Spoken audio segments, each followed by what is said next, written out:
सुद्धा मोठ्या प्रमाणात सध्याला गाजताना दिसतो आहे. जवळपास 25% दूध भेसळ झाल्याचा जो एकूणच आरोप आहे किंवा माहिती आहे ती झिरवळांकडनं देण्यात आलेली आहे. आपण या संदर्भात आवाज उचलला होता सगळ्यात पहिले.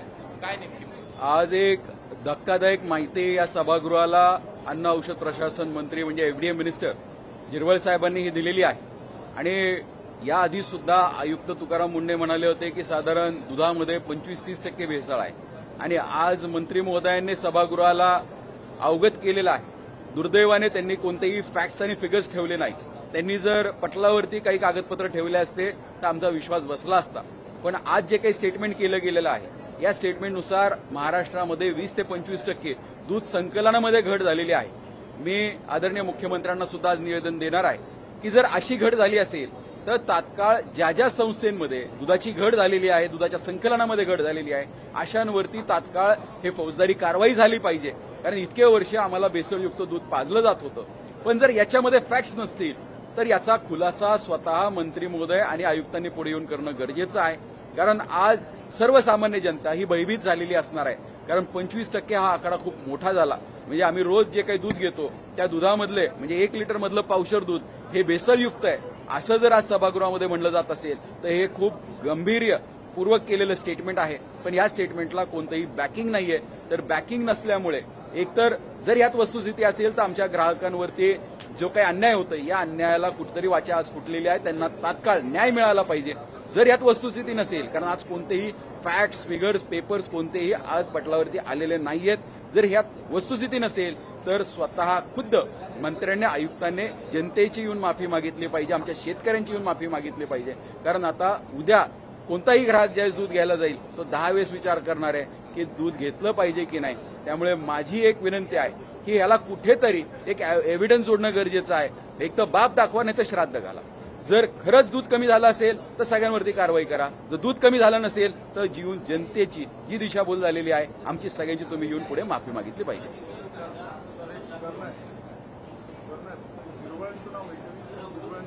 झिरवळ साहेब म्हणजे नरारी झिरवळ म्हणालो. हो अच्छा दिलगिरी व्यक्त करतो.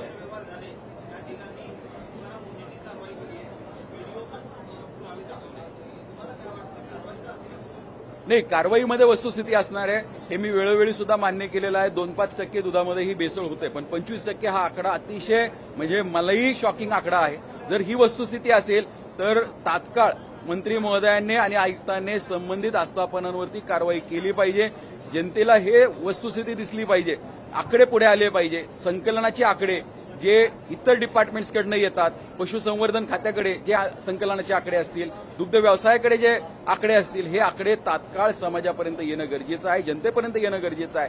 वेग स्टेटमेंट्समुळे आमच्यावरती जो काही परिणाम होतो मग तो शेतकऱ्यांवरती मोठ्या प्रमाणावर परिणाम होणार आहे, दूध उत्पादकांवरती मोठ्या प्रमाणावरती परिणाम होणार आहे आणि सगळ्यात महत्वाचं ग्राहकांवरती मोठ्या प्रमाणावर परिणाम होणार आहे. त्यामुळे माझी परत एकदा मंत्री महोदय आदरणीय नरहरी झिरवळ साहेब आणि आयुक्त तुकाराम मुंडे यांना विनंती आहे, आपण जे स्टेटमेंट करता याच्यात वस्तुस्थिती असेल तर तुम्ही ऍक्शनने ते सिद्ध करा. जर तुम्हाला ऍक्शनने सिद्ध करता येत नसेल तर जनतेची येऊन माफी मागा.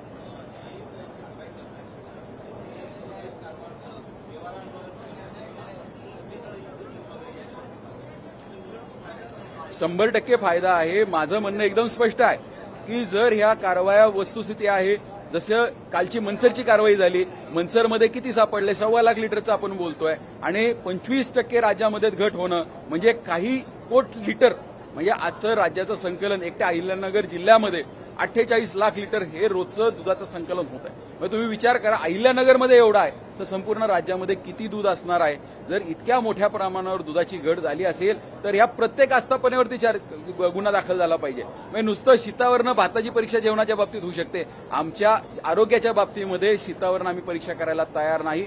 ज्या ज्या ठिकाणी घट झालेली आहे, कारण घट झाली हे स्वतः आज मंत्री महोदयांनी मान्य केलेलं आहे, त्या सगळ्यांवरती कारवाई होणं गरजेचं आहे. आज जनतेला कळणं गरजेचं आहे. मी ज्यावेळेस अॅनालॉग चीज आणि पनीर हा मुद्दा मांडला होता त्यावेळेस मी एक खुलासा केला होता की या राज्यामध्ये मिळणारं पनीर हे 70% फेक आहे की आर्टिफिशियल आहे. त्यावेळेस अनेकांना ते खरं वाटलं नव्हतं. पण आजच्या कारवाई झाल्यानंतर हे सिद्ध झालेलं आहे की महाराष्ट्रात मिळणारं पनीर हे डुप्लिकेट होतं. कारण पनीरचा तुटवडा तात्काळ आता आपल्याला जाणवायला लागलेला आहे. त्या पद्धतीने आज दुधाचा पण तुटवडा जाणवला पाहिजे. जर 25% दूध कमी होतंय तर तसा तुटवडा जाणवला जात नाहीये. याचा अर्थ की आजही आर्टिफिशियल दूध किंवा काय म्हणणार अनैसर्गिक पद्धतीने तयार केलेलं जे दूध आहे ते आज सुद्धा संपूर्ण प्रोसेसमध्ये आहे. हे एलिमिनेट होणं गरजेचं आहे. जर हे एलिमिनेट होत नसेल तर याची जबाबदारी निश्चित करणं गरजेचं आहे. आणि जर वस्तुस्थिती आज मिळणारं दूध हे चांगलं असेल तर त्याचं स्पष्टीकरण सुद्धा कुठेतरी पुढे येऊन देणं गरजेचं आहे.